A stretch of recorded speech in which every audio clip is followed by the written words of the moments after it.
Recién finalizada la cumbre árabe de Argelia, cuando todavía no se aprecia el final de la intifada, la revuelta palestina en los territorios ocupados por Israel, Documentos TV les ofrece esta noche un reportaje excepcional. Un equipo de Granada Televisión permaneció durante 18 meses investigando sobre el terreno y filmando en Egipto y Líbano con un único objetivo: averiguar cuáles son las raíces y las causas del resurgimiento del fundamentalismo islámico. El resultado de su trabajo es La Espada del Islam, el programa cuya primera parte verán ustedes esta noche y que mereció el premio Emmy de la Academia de Televisión de Estados Unidos. Por primera vez ante las cámaras desfilan los miembros de los grupos fundamentalistas más temidos: el Partido de Dios libanés y la Yihad egipcia. Hoy conoceremos a los fundamentalistas egipcios que acabaron con la vida del presidente Sadat y se proponen ahora proclamar una república islámica en el Cairo. Su mensaje es claro y rotundo: el Islam volverá y se apoderará del mundo.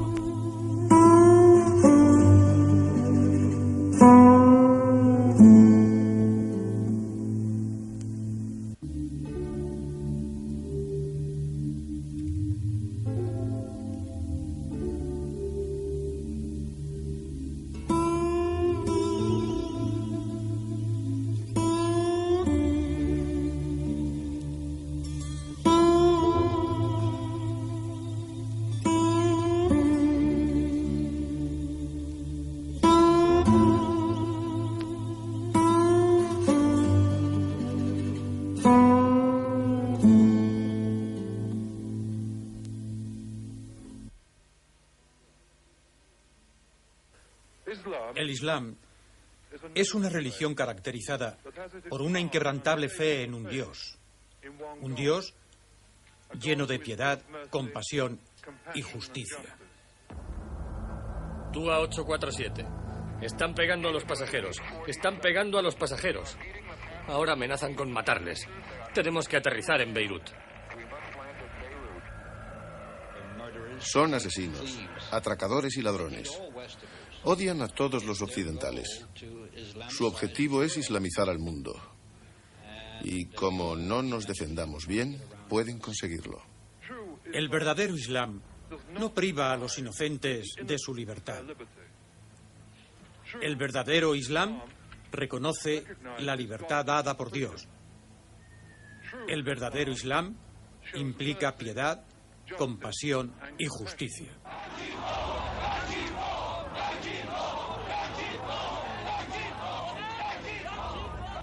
El Islam es una religión vengativa. Tienen un ardiente deseo de vengarse, de enderezar algo que en su opinión no está bien. Mis secuestradores veían a América como la personificación del mal, el gran Satán. Y su deber sagrado era eliminar esa influencia del Medio Oriente para que la sociedad sea lo que debe ser. El secuestrador se paseaba por la cabina repitiendo una y otra vez: un americano debe morir, un americano debe morir. Y en ese momento pensé que yo sería ese americano que debía morir.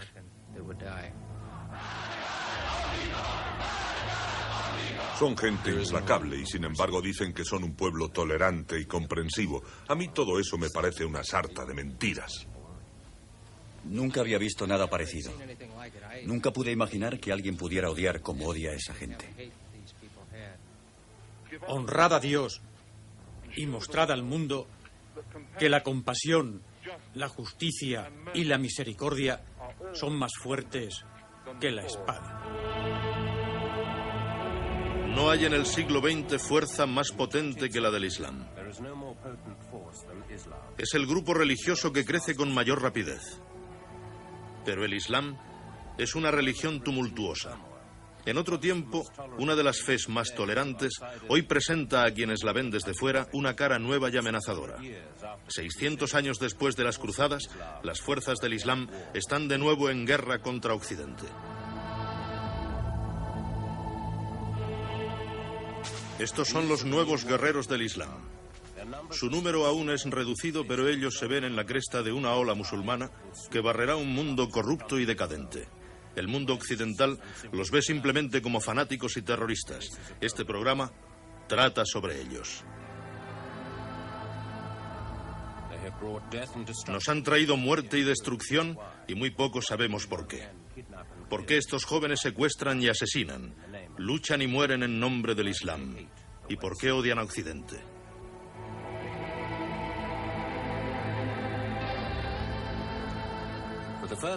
Por primera vez entramos en contacto con dos de los más temidos grupos de la revolución islámica. En Egipto, el grupo Yihad Islámica, responsable del asesinato de un presidente y ahora pendiente de juicio por intentar derrocar a otro. Y en el Líbano, los Hezbollah, el llamado Partido de Dios, autores de una implacable campaña de secuestros y muertes. Son hombres que empuñan la espada del Islam.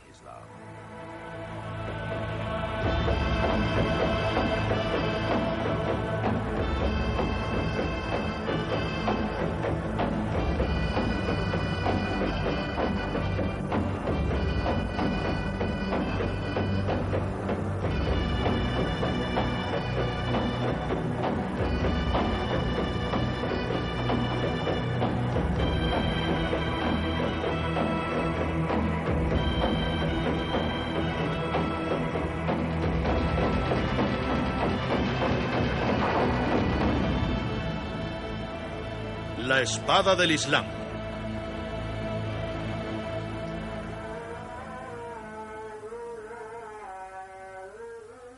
El muezín llama a los fieles a la oración en el Cairo, la mayor ciudad islámica del mundo.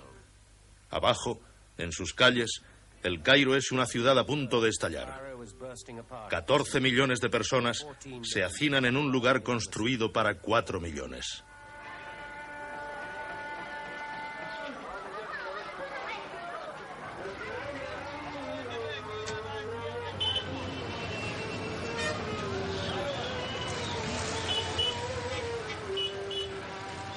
Es una encrucijada entre Asia, Europa y África.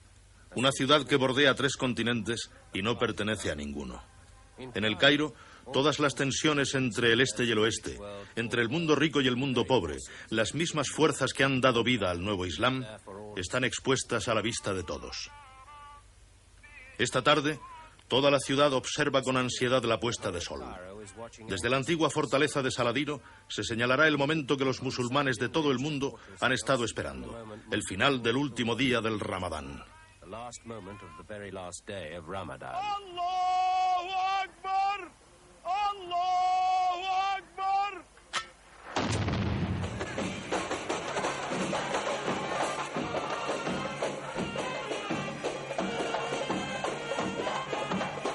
El Ramadán es el mes sagrado de los musulmanes. Durante esos días, nadie ha podido contraer matrimonio. No se ha permitido comer ni beber ni realizar el acto sexual durante las horas diurnas. Los fieles se han levantado durante la noche para rezar sus oraciones y han dormido cuando han podido. La vida comercial se ha detenido. Ahora, todo ha terminado. Ha llegado el momento de celebrarlo.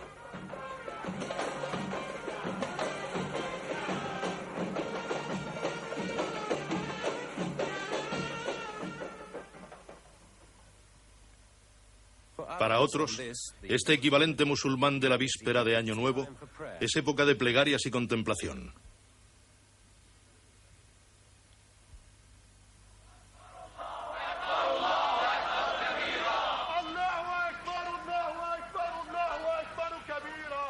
Y para otros, es momento de confrontaciones en las calles de El Cairo.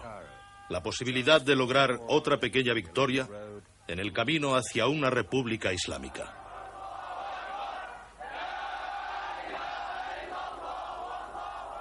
Hablamos de un grupo de verdaderos creyentes, intrépidos, entregados y que son perfectamente capaces de atacar los intereses occidentales y a los ciudadanos occidentales, personas que consideran la violencia como un instrumento adecuado en interés de su causa.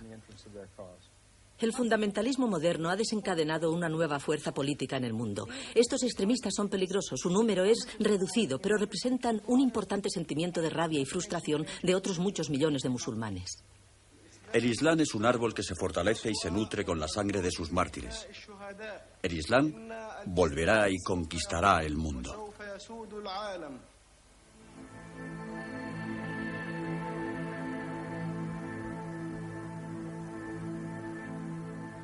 Hace 1300 años surgió una nueva fuerza en Oriente. Todo empezó entre gente sencilla como esta, con las palabras de un joven árabe, Mahoma, que pretendía haber recibido un mensaje de Dios. Este mensaje era el Islam, o la rendición ante Dios.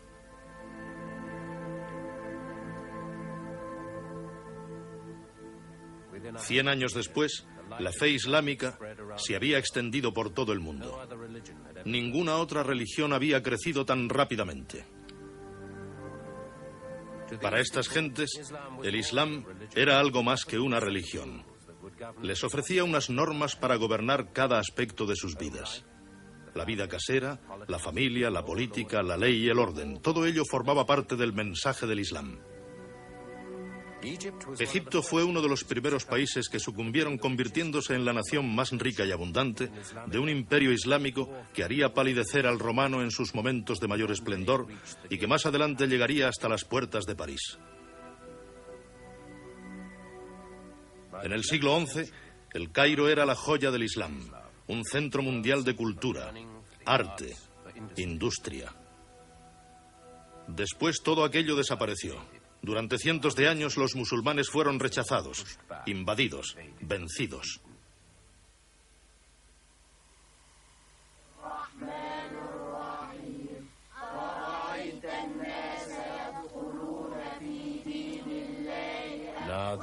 Ahora han vuelto. Incluso para un observador casual, la nación egipcia está siendo más devota. Está insistiendo en el reaprendizaje de las leyes del Islam. Está abriendo paso a un nuevo Egipto.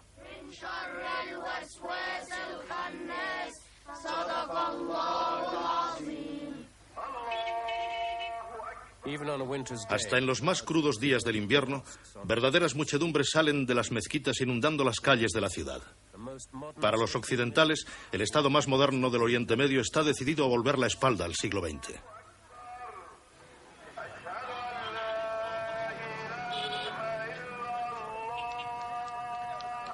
En medio de este fervor islámico que puebla las callejuelas que rodean la antigua fortaleza de Saladino, vive el joven Mohamed Gamal, que está cursando una licenciatura de inglés. Es inteligente, moderado, pero como tantos otros jóvenes, deriva firmemente hacia el campo islámico, bordeando el extremismo.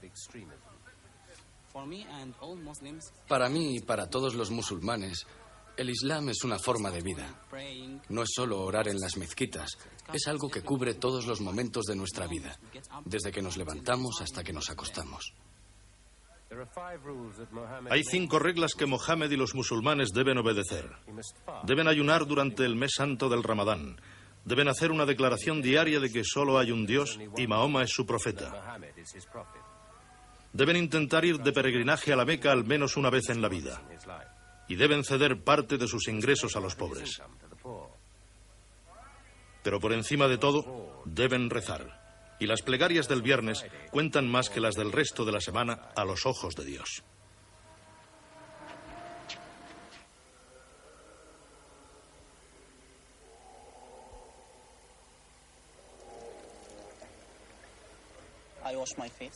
Me lavo la cara 3 veces. ¿Y con qué objeto? Me permite presentarme ante Dios.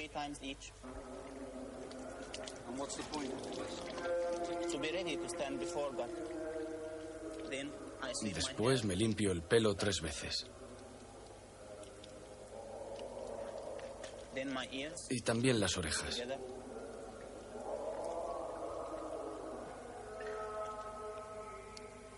Ahora ya puedo rezar.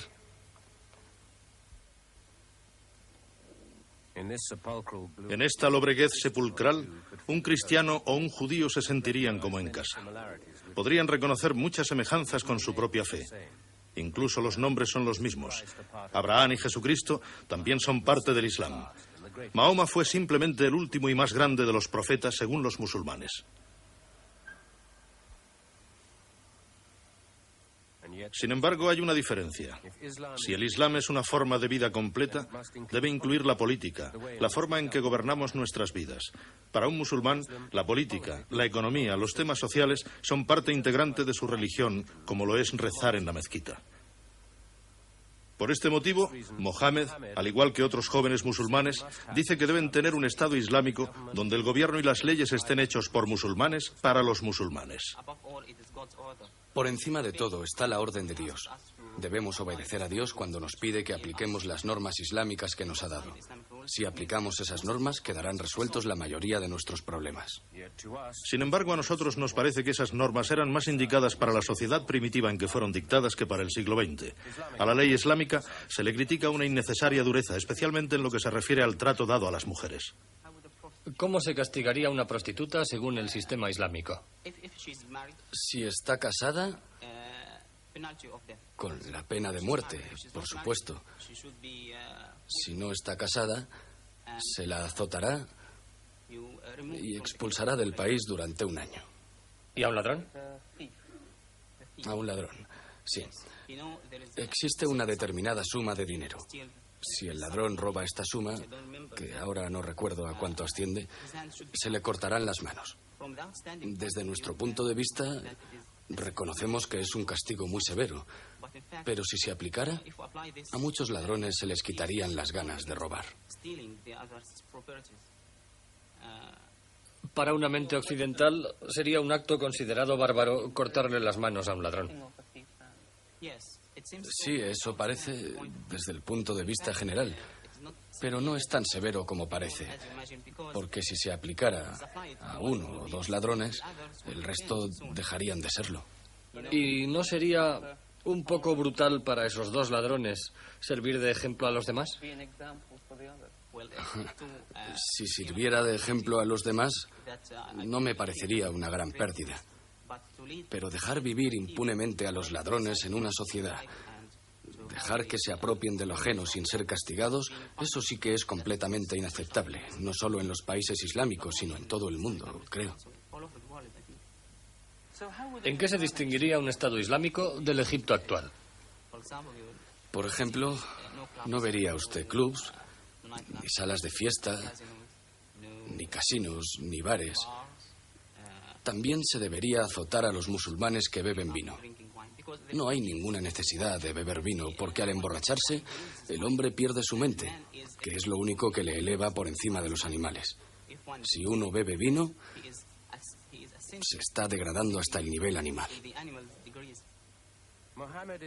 Mohammed es el clásico recluta joven de un grupo islámico. Concuerda perfectamente con la imagen estereotipada que se ha hecho de los jóvenes fundamentalistas. La mayoría de ellos tienen una educación. Yo diría que el 90% son estudiantes universitarios o licenciados universitarios, licenciados recientes. Son jóvenes entre los 20 y los 30 años. Pertenecen a la clase media-baja, clases que tradicionalmente, al menos en la década de los 50 y de los 60, consideraban la educación como un medio de progresar en la vida. Ahora descubren que la educación no les lleva muy lejos. Muchos proceden de zonas rurales, de ciudades pequeñas, y quieren conseguir grandes logros. Son personas muy sensibilizadas cuando descubren que la regla de la igualdad de oportunidades no se da en la práctica. De eso se dan cuenta a mitad de su carrera universitaria, convirtiéndose consecuentemente en unos insatisfechos, en un perfecto caldo de cultivo de futuros militantes islámicos o fundamentalistas islámicos.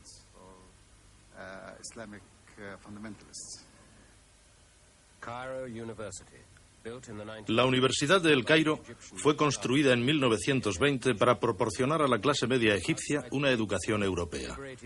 De puertas para afuera, las mujeres egipcias liberadas se quitan el velo e, irónicamente, en su interior todas se apresuran a ponérselo. Actualmente, grupos islámicos de alumnos y profesores dominan la vida universitaria. Mezquitas improvisadas surgen en los pasillos y las clases se interrumpen tras la llamada a la oración.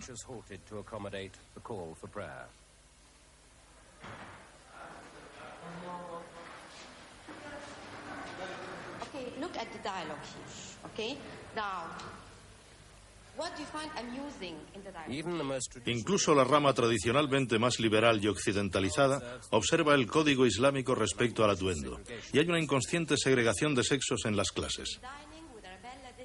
Pero esta recién encontrada modestia no es totalmente espontánea. Otras fuerzas trabajan tras el escenario.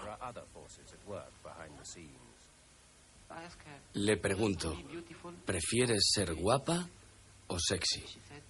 Y me dice, prefiero ser guapa. Cuando le vuelvo a preguntar si la belleza está en las manos, en el cuerpo o en la cara, me dice que la belleza está en la cara. Y le digo, no es necesario mostrar todo tu cuerpo para ser guapa. Lo importante es que se vea la belleza del alma y de la cara. El doctor Hashem Fahim tiene una misión en la vida: convertir al mayor número posible de estudiantes al Islam. Está particularmente orgulloso del éxito conseguido al convencer a algunas mujeres para que lleven la túnica islámica o hijab. Ayer, una chica se puso la hijab y dijo, me siento como nueva. Y es muy extraño todo, porque sus amigos le dijeron que su cara se había vuelto más blanca.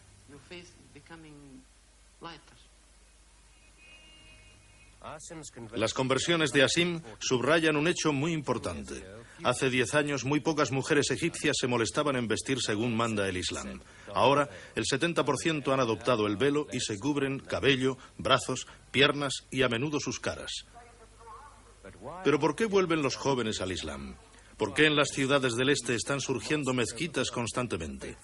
Los fieles llevan sus alfombrillas para orar en las calles. ¿Por qué estos jóvenes buscan soluciones en una fe rígida fundada hace 1300 años? El Islam ha sobrevivido a otras ideologías puestas en práctica. Los intentos socialistas y capitalistas han fracasado en Egipto y, sin embargo, el Islam ha persistido. El Islam es la única gran religión monoteísta del mundo que ofrece un sistema político y, consecuentemente, una alternativa natural. Por otra parte, en una época de tensiones políticas, incluso de represión, la mezquita se ha convertido en el último refugio para los disidentes. En Egipto, esa disensión ha nacido de acontecimientos dramáticos ocurridos en los últimos 30 años. En 1950, Gamal Abdel Nasser accedió a la jefatura del Estado derrocando a una monarquía decadente. Los ingleses fueron expulsados y el canal de Suez nacionalizado.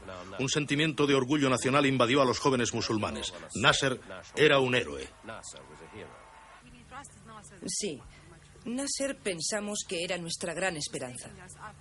Quería construir un gran Estado. Egipto estaba en las primeras páginas de todos los diarios del mundo. Estaba haciendo realidad nuestros sueños. Todo aquello con lo que soñábamos, Nasser lo hizo realidad. Los musulmanes también tenían un sueño, pero Nasser lo aplastó implacablemente. Miles de militantes musulmanes fueron encarcelados y ejecutados. Habían ayudado a Nasser a alcanzar el poder y a cambio querían tener voz y voto en el gobierno del nuevo Egipto. Pero no había sitio para el Islam en el moderno Estado socialista de Nasser. En 1967, Nasser declaró la guerra a Israel, prometiendo que destruiría de una vez por todas el Estado judío. Lo que ocurrió fue más bien lo contrario.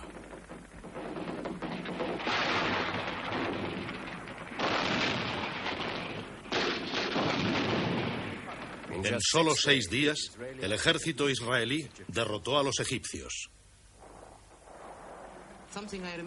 Recuerdo que en aquella época mi padre era ministro de Asuntos Exteriores.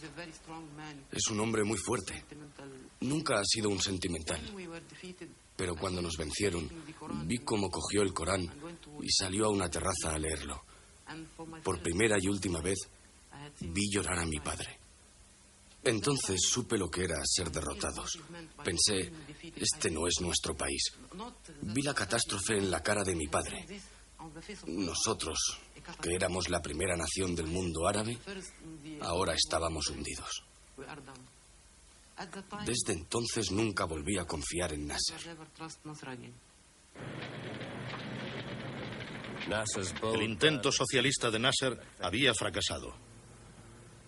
La inmensidad de la derrota devastó el país. En su desesperación, los egipcios quisieron buscar una explicación y la respuesta llegó rápidamente. Egipto había abandonado el Islam. Israel había seguido fiel a su religión. Esta derrota era un castigo de Alá.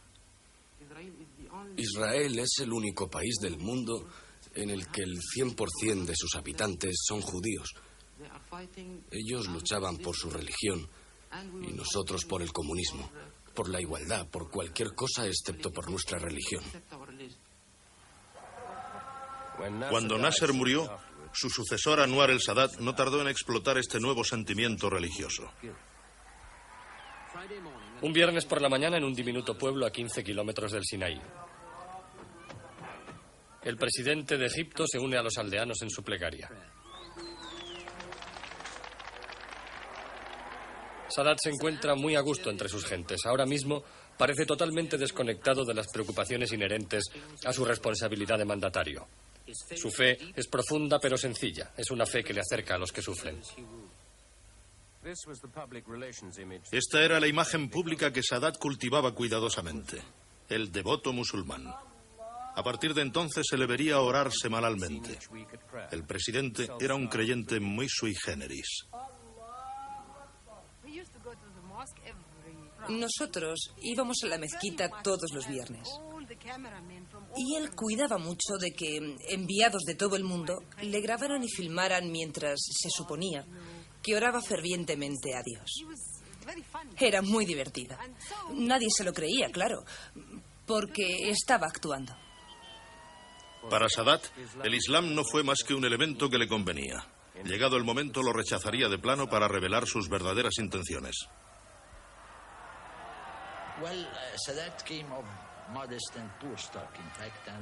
Sadat procedía de un medio pobre, humilde. Y desde que le conocí, desde la década de los 40, ya se notaba que era una persona con ganas de medrar, con ganas de llevar una vida de lujo, ropa elegante, dinero, todo aquello que jamás había tenido y que ansiaba poseer.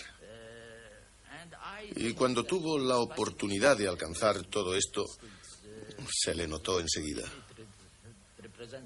Creo que estaba fascinado con el primer millón. El resto viene por sí solo. Los demás millones no tardarán en llegar a tus manos. Egipto no debía convertirse en un país capitalista a imagen de América. El presidente abrió las puertas al dinero occidental y a los hombres de negocios occidentales. Miles de millones de dólares llovieron sobre él. Se construyeron lujosos bloques de apartamentos y bancos. En lugar de casuchas, hoteles de 5 estrellas empezaron a surgir en las orillas del Nilo. Hoteles que pocos egipcios podían permitirse utilizar. Así que todo esto hizo que el proyecto resultara muy atractivo al principio, porque aquí la vida era muy dura y faltaba de todo. Así que la gente estaba contenta y pensaba que iba a poder gozar de cosas que nunca había conocido. Desgraciadamente, se pasó a cubrir proyectos estúpidos como fabricar Coca-Cola y Schweppes, y no se creó nada que diera empleo a los pobres y miserables. Este flujo de dinero, que llegó de repente, hizo a mucha gente extremadamente rica, sobre todo a los que rodeaban a Sadat, que hicieron millones y millones.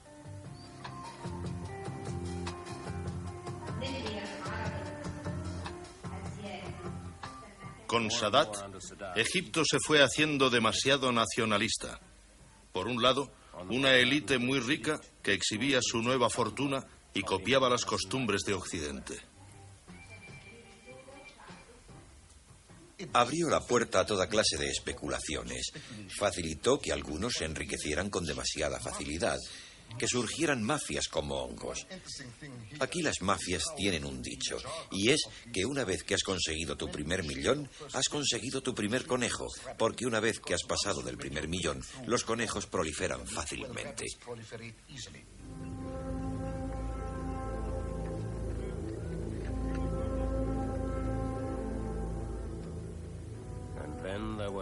Y por otro lado estaban los pobres.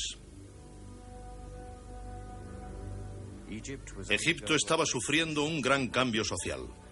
La nación que en otro tiempo había sido el granero del Oriente Medio ya no podía alimentar a su población. Una población con un índice de crecimiento de 1 persona por minuto.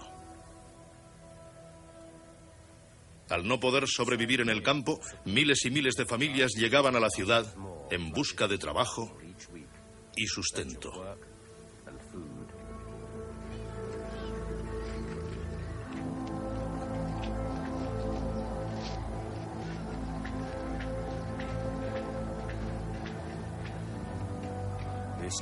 Esta ola de inmigrantes sin hogar ni trabajo se convirtió en un mar de resentimientos.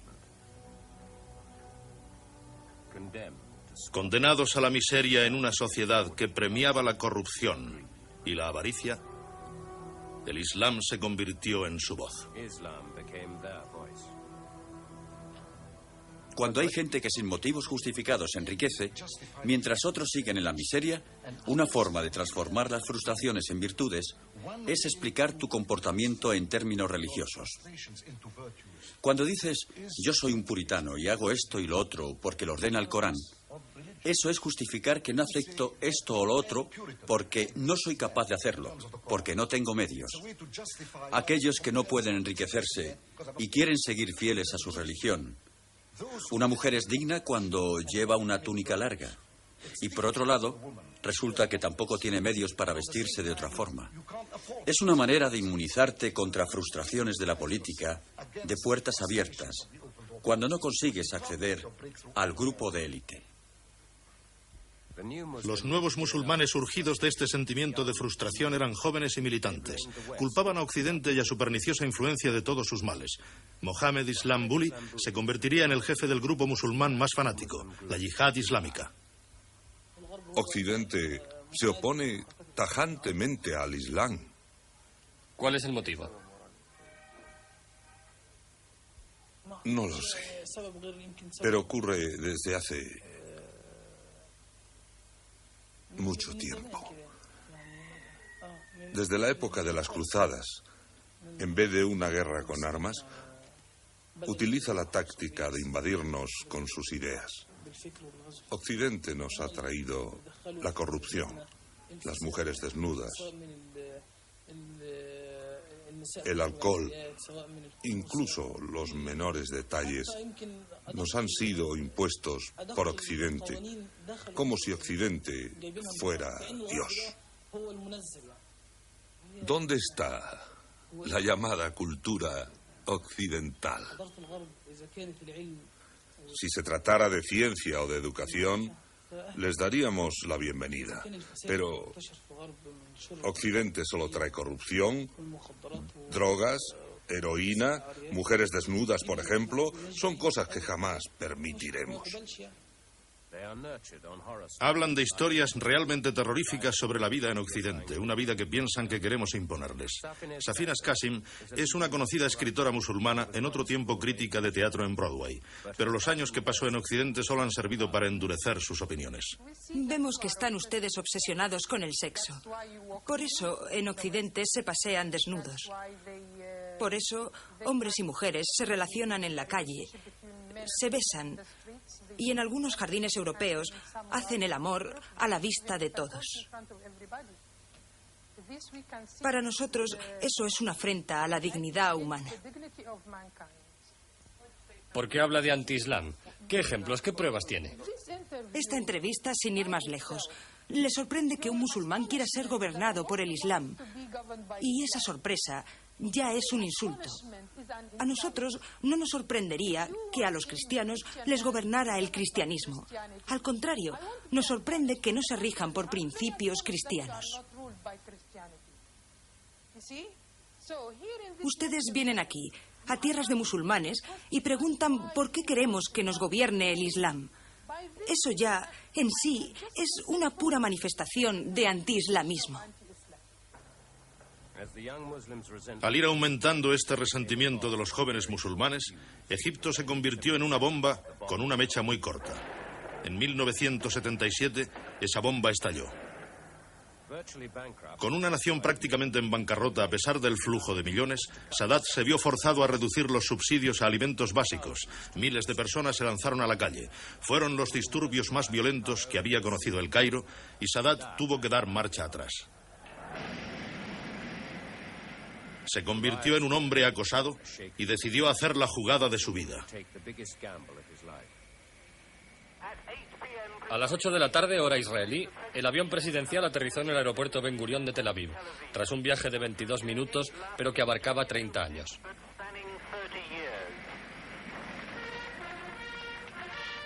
Con la promesa de una ingente ayuda americana para su débil economía, Anwar el-Sadat, el presidente creyente a su estilo, se echó en brazos del peor enemigo del Islam, Israel.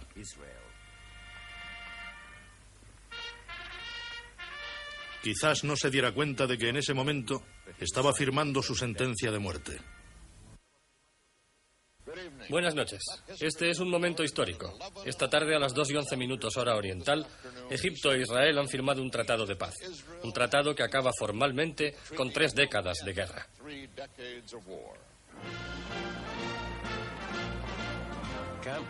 Camp David lanzó a Anwar el-Sadat al estrellato internacional.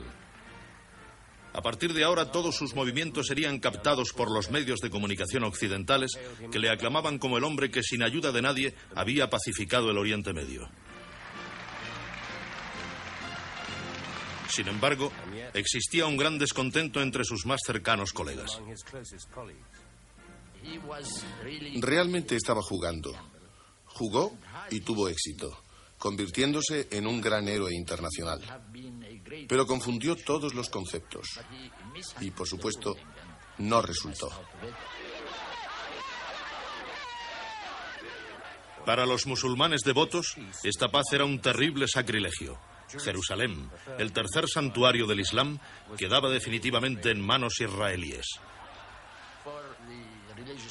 Para los religiosos musulmanes, Jerusalén es una ciudad muy importante, no solo para los musulmanes egipcios, sino para los del mundo entero. Y Sadat no consiguió recuperar Jerusalén. A mí me pareció el fin del mundo. Me sentí terriblemente ofendida, como si alguien me hubiera robado algo muy importante. Y cuando se firmaron los acuerdos de Camp David, me puse una túnica negra como señal de protesta, como señal de duelo.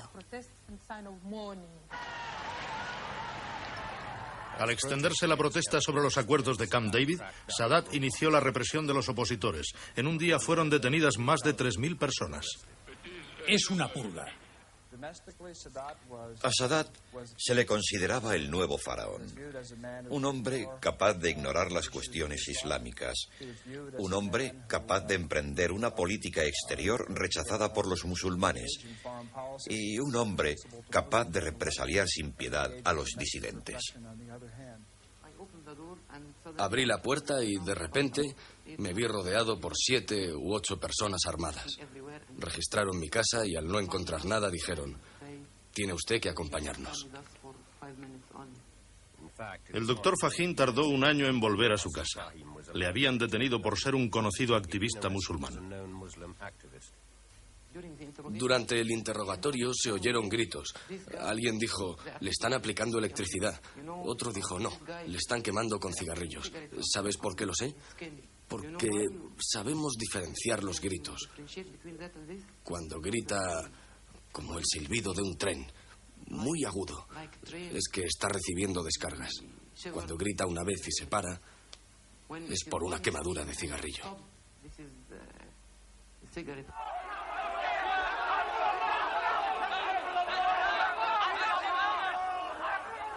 Las confrontaciones aumentaban, pero fue la detención de este hombre la que selló el destino de Sadat. Mohammed Islam Bulit es líder del grupo Yihad, grupo entregado a la lucha a ultranza para conseguir un Estado islámico, a cualquier precio, incluso matando. La detención y tortura de Islam Bulit fue una de tantas. La única diferencia estaba en el hecho de que su hermano Khaled, oficial del ejército y miembro de la Yihad islámica, tenía la posibilidad de vengarse.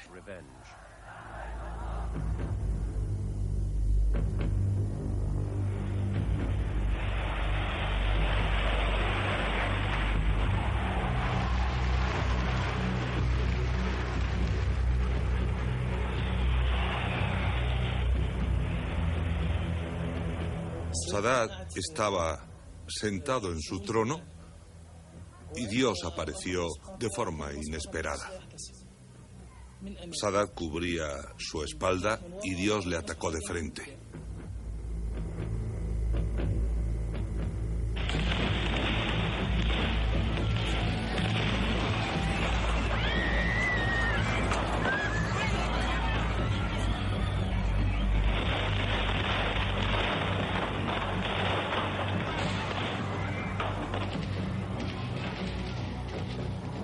Se hizo de forma bonita, elegante, valiente. Khaled Islam Buli tenía que ser cruel para ser bueno. Fue la persona más eficaz del mundo actuando así.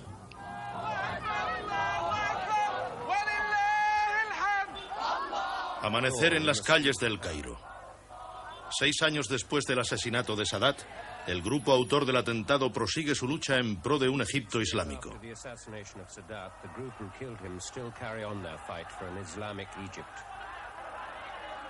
3 días después de esta manifestación en la zona centro del Cairo, Mohammed Islam Buli fue detenido como cabecilla.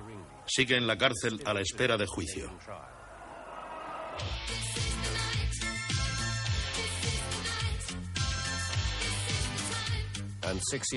En estos 6 últimos años se han hecho muy pocas concesiones a los grupos islámicos que piden un cambio social. Chicos y chicas siguen viéndose a solas, desafiando las tradiciones musulmanas.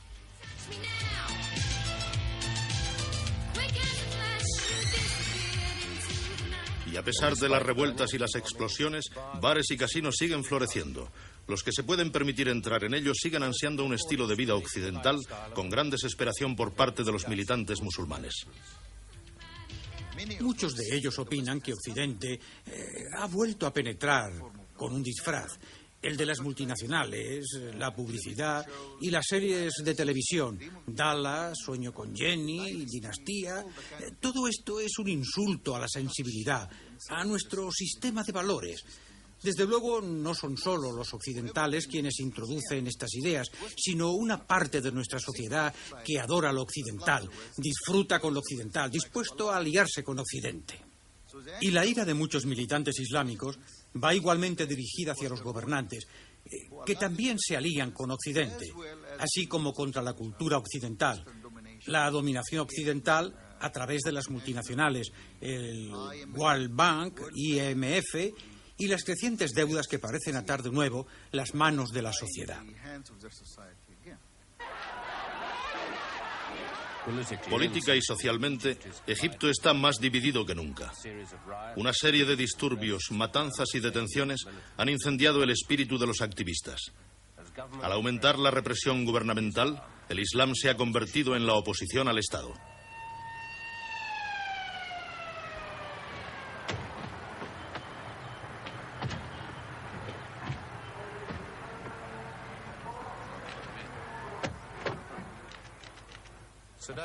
El sucesor de Sadat, el presidente Hosni Mubarak, anda sobre la cuerda floja.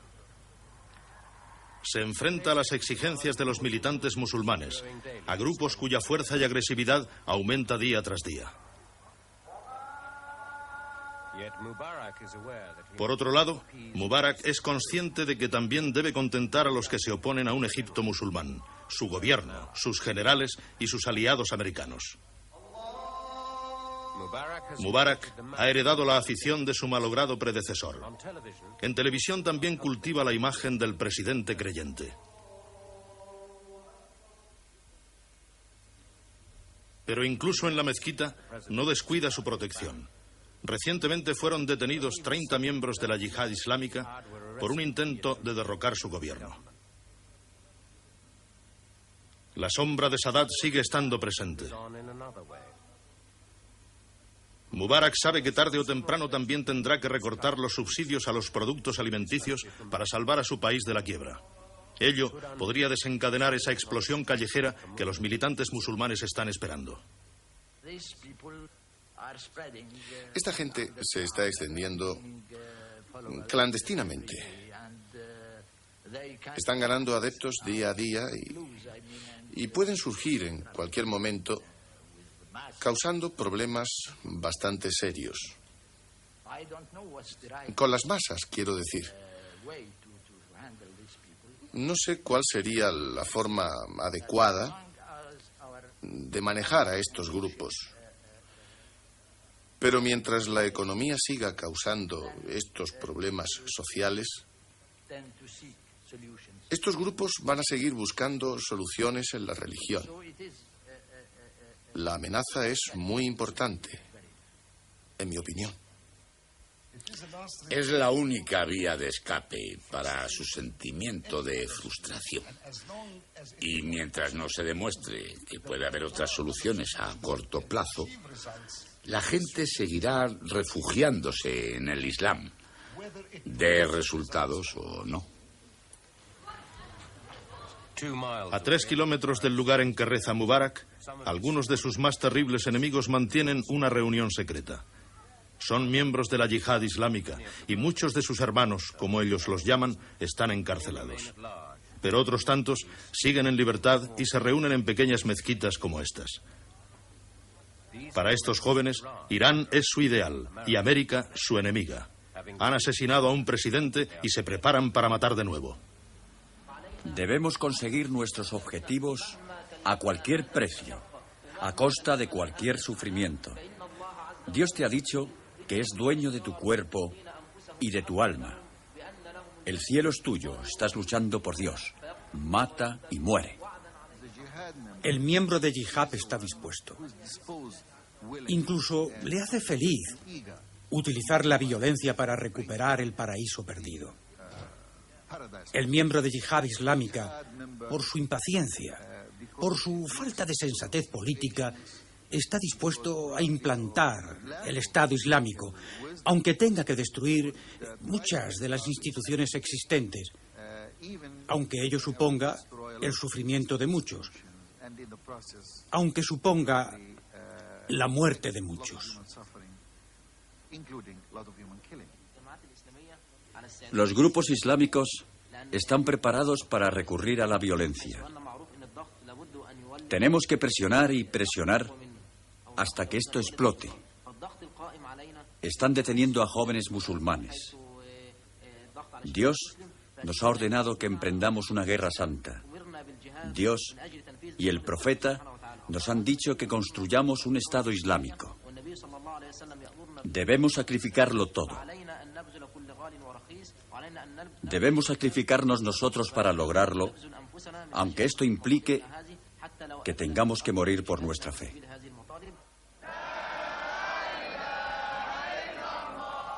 Estos son los fundamentalistas egipcios, pero hay miles como ellos en cada país del Oriente Medio. Sus motivos difieren según el país, pero todos ellos son producto de las frustraciones del tercer mundo. La envidia y al mismo tiempo el resentimiento contra Occidente, su poder y su riqueza.